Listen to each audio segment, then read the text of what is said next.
منیر نیازی کا شمار اردو اور پنجابی کے اہم ترین شعراء میں ہوتا ہے۔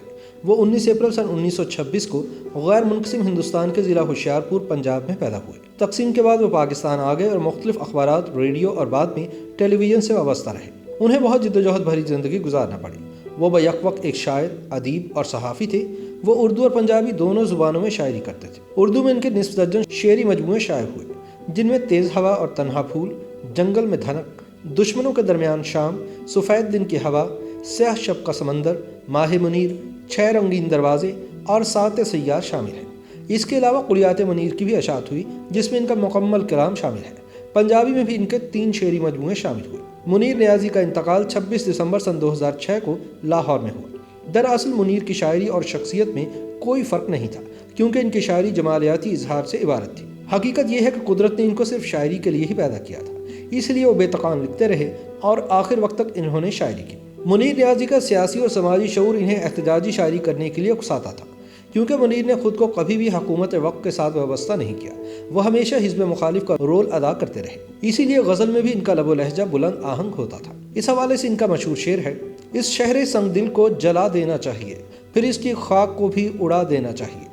ملتی نہیں پناہ ہمیں جس زمین پر، ایک حشر اس زمین پہ اٹھا دینا چاہیے۔ منیر نیازی کے عہد کے اکثر شعراء نظریات سے وابستہ تھے، لیکن منیر ایک ایسا شاعر تھا جو کسی تحریک، گروہ یا نظریے سے وابستہ ہونے کی بجائے صرف اور صرف شاعر تھا، اور اس کے سوا کچھ نہیں تھا۔ اسی لیے انتظار حسین نے منیر نیازی کو عہد کی شاعری کرنے والوں سے زیادہ عہد کا شاعر کہا ہے، جس کا اندازہ ان کے اس لافانی شعر سے ہوتا ہے: منیر اس ملک پر آسیب کا سایہ ہے یا کیا ہے، کہ حرکت تیز تر ہے اور سفر آہستہ آہستہ۔ منیر نیازی نے ایک نیا لہجہ اور نیا طریقہ کار وضع کر کے اپنے عصر کی شعری روایات کو بدل ڈالا اور جدید شاعری کے رجحانات متعارف کروائے۔ منیر نیازی بنیادی طور پر غزل کے شاعر تھے، لیکن ان کے یہاں احتجاج کی آواز بہت بلند تھی۔ منیر نیازی نے تمثیل نگاری اور علامت سازی کے ساتھ ساتھ روایت کی پاسداری کرتے ہوئے جدت کو بھی اپنا شعار بنایا۔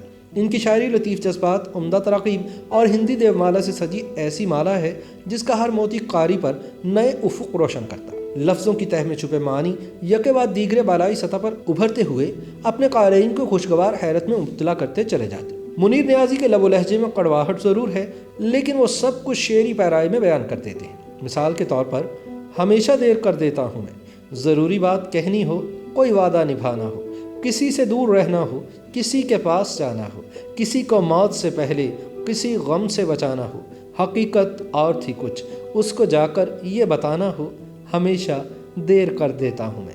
منیر کو اگر فلمی شاعر کہا جاتا تو وہ برا مان جاتے تھے، لیکن حقیقت یہ ہے کہ فلموں میں جتنی پائے کی غزلیں ملتی ہیں، ان میں بیشتر منیر نیازی کی ہیں۔ مثال کے طور پر: اشک رواں کی نہر ہے اور ہم ہیں دوستو، اس بے وفا کا شہر ہے اور ہم ہیں دوستو، یہ اجنبی سی منزلیں اور رفتقاں کی یاد، تنہائیوں کا زہر ہے اور ہم ہیں دوستو۔ اسی طرح شاعری میں احتجاج کی آواز جب بھی بلند ہوگی، منیر نیازی کا نام ان کی شاعری کی بدولت ضرور آئے گا۔ ان کی اپنی زندگی کی بہترین اور بھرپور عکاسی اس شعر سے ہوتی ہے: ایک اور دریا کا سامنا تھا منیر مجھ کو، میں ایک دریا کے پار اترا تو میں نے دیکھا۔